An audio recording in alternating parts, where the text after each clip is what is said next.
Bom dia, boa tarde, boa noite. A todos os que estão chegando, sejam muito bem-vindos. Os que estão retornando, bem-vindos de volta. Eu sou a Tia Lu e esse aqui é o nosso espaço de leitura compartilhada e bate-papo.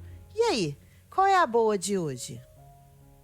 Olá, pessoa querida que está aqui me dando a honra de compartilhar mais esse momento de leitura, bate-papo, estudo com você. Tem uma poeirinha em cima da câmera, me deu um certo toque. A boa de hoje é o nosso livro Uma Breve História da Filosofia. Hoje vamos para o capítulo 11, né, o 11º capítulo, que é sobre René Descartes, né? O título, como vocês já viram aí no título do vídeo, Estaríamos Sonhando? René Descartes, aquela célebre frase, né? Penso, logo existo. É dele e, enfim, é nossa temática de hoje. Se você gosta de filosofia, se você gosta de conhecer um pouco sobre diversos autores numa mesma linha de estudo ou uma mesma área do conhecimento, então já te peço aí que você deixe seu like de início para impulsionar o vídeo aqui dentro da plataforma e comenta aí qual é a linha filosófica que você está mais se identificando nos seus pensamentos. A gente filosofa o tempo todo, a gente só não bota isso dentro de uma caixinha chamada filosofia. Se você gosta de leitura compartilhada, de leitura em geral, de assuntos diversos, se você, como eu, é uma pessoa eclética em termos de conhecimento, também te convido aqui, então, a se juntar à nossa família e se inscrever aqui no canal, tá bom? E você será muito feliz aqui conosco e nós seremos muito felizes com você. Então, lembrando que eu uso o livro físico, então não temos tela de leitura. Nossa, tem tanto então hoje, né? Isso então existo. E é isso, Descartes quem disse isso. Se você é da época que teve uma musiquinha, uma paródia em relação a vários personagens históricos importantes, né? Penso, logo existo. Penso, logo existo. Penso, logo existo. Descartes quem disse isso. Se você lembra dessa musiquinha aí, um beijo. Estamos juntos, geração X. Eu estou estudando na pós os geracionais, né? E está sendo bem legal. Então, geração X e Y, né? No caso, eu sou geração Y. Eu não sou geração X, não, viu? Eu sou geração Y. Tá bom? Obrigada, de nada. Então, vamos lá. Estaríamos sonhando, René Descartes? Bora para nossa leitura. Você escuta o despertador, desliga-o, levanta da cama, veste-se, toma café da manhã, apronta-se para mais um dia. De repente, algo inesperado acontece. Você acorda e percebe que estava sonhando. Isso aqui dá um pano, hein? Dá um pano para uma teoria de Matrix, hein? Em seu sonho, você estava desperto, dando seguimento à vida, mas na verdade ainda estava roncando embaixo do cobertor. Se você já teve uma dessas experiências, entenderá o que digo. Elas geralmente são chamadas de falso despertar e podem ser bastante convincentes. O filósofo francês René Descartes, que viveu de 1596 a 1650, pouquinho, né? 54 anos só, teve uma que o deixou pensando. Como ele poderia ter certeza de que não estava sonhando? Como é que você pode ter certeza que agora, nesse momento, você está acordado e não dormindo? E tendo um sonho de que você está vivendo isso aqui. Para Descartes, a filosofia era um entre muitos interesses intelectuais. Ele foi um matemático brilhante, talvez mais conhecido por ter inventado as coordenadas cartesianas. Você lembra daquele plano XY, né? Eixo horizontal X, eixo vertical Y, as abscissas, as ordenadas. Aí você botava lá, né, o pontinho no plano. Às vezes, quando você traçava uma... isso aí, foi Descartes quem trouxe isso aí, hein? Supostamente, depois de ver uma mosca cruzando o teto e pensando em como poderia descrever sua posição em vários pontos. A ciência também o fascinava e ele era tanto astrônomo quanto biólogo. Como eu disse para vocês, né? Antigamente, nesse período aqui, as pessoas não tinham esse viés assim, não, eu sou de exatas, só gosto de exatas, só estudo exatas, então eu só gosto de matemática, eu só estudo matemática. O cara trouxe revoluções na matemática, ele era biólogo, filósofo, tudo se interligava, sabe? Não eram caixinhas separadas como hoje. Ah, não. Eu não sei multiplicar porque eu sou de humanas. Isso aqui nessa época não existia, não. As pessoas estudavam história e matemática com a mesma ênfase. Sua reputação como filósofo deve-se principalmente a meditações e ao discurso do método, livros nos quais ele explorou os limites do que possivelmente podia conhecer. Ainda estou gripada. Como a maioria dos filósofos, Descartes não gostava de acreditar em nada sem antes examinar por que acreditava naquilo. Ele também gostava de fazer perguntas complicadas que outras pessoas evitavam fazer. Obviamente, ele percebeu que não podia viver questionando tudo o tempo inteiro. Seria extremamente difícil viver se não tomássemos certas coisas como verdadeiras na maior parte do tempo, o que Pirro, sem dúvida, descobriu. Ver o capítulo 3, você vê aí o vídeo 3. Mas Descartes pensou que valeria a pena tentar uma vez na vida descobrir o que ele podia saber com certeza. Para isso, ele desenvolveu um método hoje conhecido como método da dúvida cartesiana. O método é bastante simples. Não aceite nada como verdadeiro se houver a mínima possibilidade de que não o seja.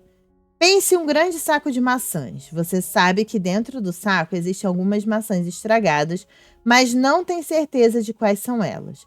Você quer chegar ao ponto de ter um saco só com maçãs boas. Como chegaria a esse resultado? Uma maneira seria despejar todas as maçãs no chão e examinar uma a uma, guardando de volta somente aquelas que você tivesse absoluta certeza de serem boas. Porque elas parecem estar um pouco estragadas por dentro, mas a consequência seria ter um saco só com maçãs boas. Peraí, não que eu pulei uma parte. Uma maneira seria despejar todas as maçãs no chão e examinar uma a uma, guardando de volta somente aquelas que você tivesse absoluta certeza de serem boas. Talvez você descartasse durante o processo algumas maçãs boas, porque elas parecem estar um pouco estragadas por dentro. Agora fez sentido. Mas a consequência seria ter um saco só com maçãs boas. O método da dúvida cartesiana era mais ou menos assim. Você toma uma crença como: estou acordado lendo este livro, estou acordado vendo este vídeo. Examinando-a e só aceita se tiver certeza de que ela não é errada ou enganadora. Se houver o mínimo espaço para a dúvida, rejeite-a. Descartes analisou diversas coisas nas quais acreditava e questionou se ele tinha ou não certeza de que elas eram o que pareciam ser. Seria o mundo realmente tal como parece ser? Tinha ele certeza de que não estava sonhando?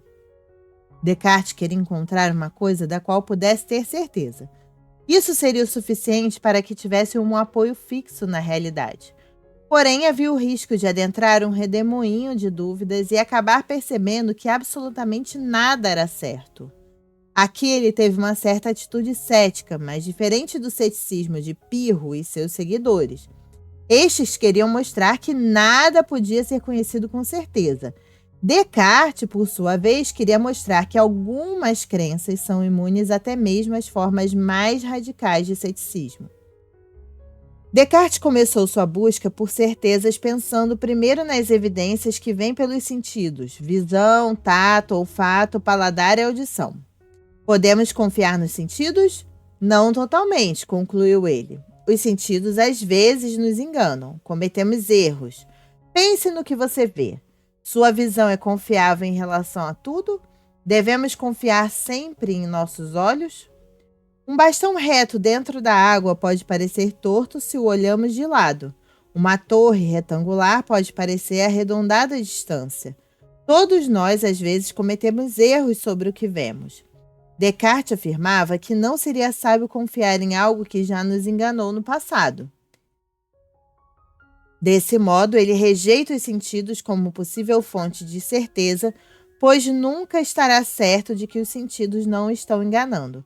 Provavelmente, os sentidos não nos enganam na maior parte do tempo, mas a vaga possibilidade de que podem vir a nos enganar significa que não podemos confiar neles.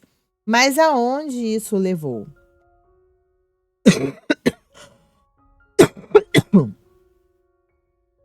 A crença, estou acordado lendo este livro, provavelmente lhe parece uma certeza. Você está acordado, acredito, e lendo. Como poderia duvidar disso? No entanto, já mencionamos que podemos pensar que estamos acordados no sonho. Como você sabe que não está sonhando agora? Talvez imagine que as experiências que vive são reais demais, detalhadas demais para serem sonhos, mas inúmeras pessoas têm sonhos bastante vívidos. Você tem certeza de que não está sonhando agora? Como sabe disso? Talvez tenha acabado de se beliscar para ver se está acordado? Hum. Se o não fez, tente. O que isso prova? Nada. Você pode ter sonhado que se beliscou. Então podia estar sonhando. Sei que não parece e é muito improvável que isso esteja acontecendo, mas não pode haver espaço para a menor sombra de dúvida sobre se você está sonhando ou não. Portanto, para aplicar o método da dúvida cartesiana, é preciso aceitar que a crença "estou acordado lendo este livro" não é uma certeza total. Isso mostra que não podemos confiar totalmente nos sentidos, não podemos ter certeza absoluta de que não estamos sonhando, mas certamente, diz Descartes, até mesmo nos sonhos, 2 mais 3 igual a 5. É nesse ponto que Descartes usa um experimento mental, uma história imaginária para afirmar sua ideia. Ele força a dúvida até o seu limite máximo e elabora um teste ainda mais árduo para qualquer crença do que o teste da pergunta "poderia eu estar sonhando?". Ele diz: imagine que há um demônio incrivelmente poderoso e inteligente, mas também amigável.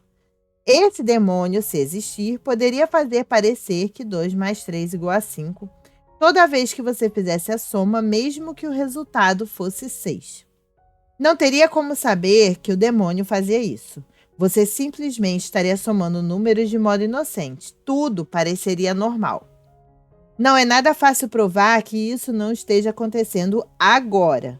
Talvez esse demônio inteligente e amigável esteja então me iludindo de que estou sentado em casa escrevendo no computador, no caso o autor, quando na verdade estou deitado numa praia no sul da França. Ou talvez eu seja apenas um cérebro numa cuba cheio de líquido numa prateleira do laboratório do demônio. Ou talvez eu seja apenas uma pessoa num casulo, numa sociedade já devastada, controlada por máquinas, tal como Matrix. Ele pode ter colocado os eletrodos no meu cérebro e está me enviando mensagens eletrônicas que dão a impressão de que estou fazendo uma coisa, quando na verdade estou fazendo outra completamente diferente. Talvez o demônio esteja me fazendo pensar que estou digitando palavras que fazem sentido, quando na verdade estou apenas digitando a mesma letra uma vez atrás da outra. Não há como saber. Não há como provar que isso não esteja acontecendo, por mais louco que isso possa parecer. Esse experimento mental do demônio maligno é a forma de Descartes levar a dúvida ao limite. Se houvesse algo do qual pudéssemos ter certeza não ser o engano provocado pelo demônio, seria maravilhoso. Isso nos daria um meio de responder às pessoas que afirmam não ser possível conhecer absolutamente nada certo. Nada ao certo. O próximo passo de Descartes levou a uma das linhas mais conhecidas na filosofia, embora o número de pessoas que conhecem a citação seja muito maior do que as pessoas que a compreendem. Descartes percebeu que, mesmo se o demônio existisse e o estivesse enganando, deveria existir algo que não pode ser induzido pelo demônio. Como ele estava de fato tendo um pensamento, ele, Descartes, tem de existir. É o penso, logo existo. O demônio não poderia fazê-lo acreditar que ele existia se não existisse, porque uma coisa que não existe não pensa. Penso, logo existo, cogito ergo sum, em latim, foi a conclusão de Descartes. Estou pensando, então tenho de existir. Tente fazer isso. Como está tendo um pensamento ou uma sensação, é impossível duvidar da sua existência. O que você é constitui outra questão. Você pode duvidar de que tem um corpo, ou duvidar que tem um corpo que consegue ver e tocar, mas não pode duvidar de que existe como algum tipo de coisa pensante. Tal pensamento seria autocontestador. Quando começamos a duvidar da nossa própria existência, o ato da dúvida prova que existimos como ser pensante, porque se não existíssemos, não estaríamos questionando a nossa existência. É isso. Isso não pode parecer grande coisa, mas a certeza de sua própria existência foi muito importante para Descartes. Ela mostrou que aqueles que duvidavam de tudo, os céticos pirrônicos, estavam errados. Ela também foi o início do que chamamos de dualismo cartesiano. Trata-se da ideia de que a nossa mente é separada do corpo e interage com ele. É um dualismo porque há dois tipos de coisa, a mente e o corpo. Gilbert Ryle, filósofo do século XX, ridicularizou essa visão como um mito do fantasma na máquina. O corpo era a máquina e a alma, o fantasma que nela habitava. Descartes acreditava que a mente era capaz de produzir efeitos no corpo e vice-versa, porque os dois interagiam em determinado ponto no cérebro, a glândula pineal. Contudo, seu dualismo o deixou com sérios problemas sobre como explicar que uma coisa não física, a alma ou a mente, produza mudanças em uma coisa física, o corpo. Descartes estava mais certo sobre a existência da mente que do corpo. Ele era capaz de se imaginar não tendo um corpo, mas não conseguia imaginar-se sem uma mente. Se imaginasse não ter uma mente, ainda estaria pensando, o que provaria que ele tinha uma mente. Porque não... o que provaria que ele tinha uma mente, porque não poderia ter absolutamente pensamento nenhum se não tivesse uma mente. É óbvio. Essa ideia de que o corpo e mente podem ser separados e de que a mente ou o espírito não é físico, nem feito de sangue, carne e ossos, é muito comum entre os religiosos. Muitos crentes esperam que a mente ou o espírito ainda viva depois da morte do corpo.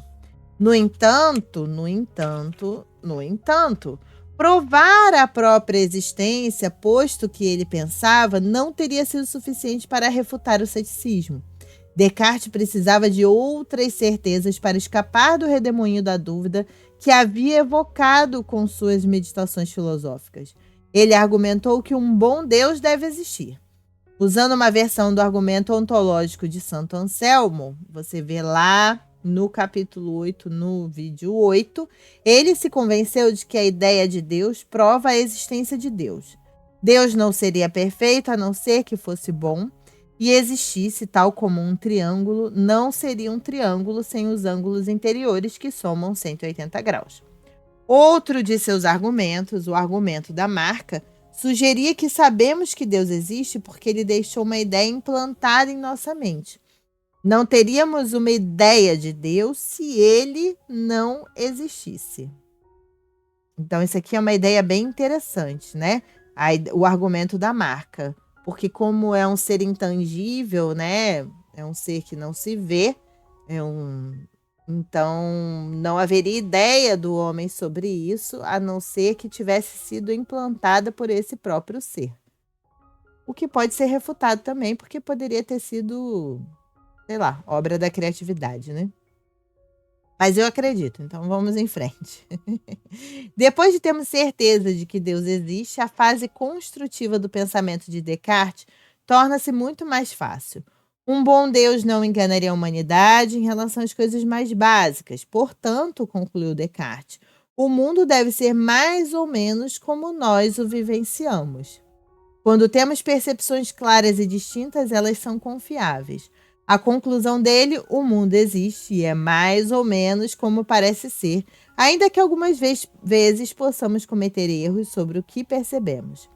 Alguns filósofos, porém, acreditam que isso não passa de um pensamento fantasioso e que o demônio maligno poderia, com a mesma facilidade, tê-lo enganado sobre a existência de Deus, como enganou que 2 mais 3 igual a 5. Bom, sem a certeza da existência de um bom Deus, Descartes não teria sido capaz de ir além do conhecimento de que era um ser pensante. Ele acreditava que havia mostrado uma saída do completo ceticismo, mas seus críticos ainda são céticos em relação a isso. Descartes, como vimos, usou o argumento ontológico e o argumento da marca para provar a si próprio que Deus existia. Seu conterrâneo Blaise Pascal, outro que também foi matemático, né? Quem é da área das exatas aí estudou o Triângulo de Pascal e tudo mais, né? Tinha uma abordagem bastante diferente quanto à questão daquilo em que devemos acreditar. Então, no próximo capítulo, Blaise e Pascal, façam suas apostas, vai falar aí talvez de probabilidades. E é isso, esse foi o nosso vídeo de hoje sobre René Descartes. Me desculpa aí as tossidinhas e os engasguinhos, mas eu prefiro gravar um vídeo ainda estando gripada. Vocês sabem que eu não sei editar vídeo, então como grava, sai, e é isso aí. E, enfim, eu prefiro gravar porque semana passada já não teve, então essa semana vai aí na gripação mesmo, tá bom? Aqui embaixo tem outros links das minhas redes sociais, mas em breve não terá mais, viu? Se você quiser ainda me seguir no Instagram, você pega aqui embaixo e taca-lhe pau. E aqui em cima tem todos os trechos que a gente já viu. Então, o capítulo 3 e o capítulo 8, que foram referenciados aqui no capítulo 11, você pode achar aqui na playlist, que já tem todos os capítulos de Uma Breve História da Filosofia, tá bom? Então, é isso. Espero que vocês fiquem bem. Muito obrigada pela sua companhia. Cuidem-se bem. Paz e luz. Um beijo e até a próxima. Tchau. Tchau. Tchau. Tchau.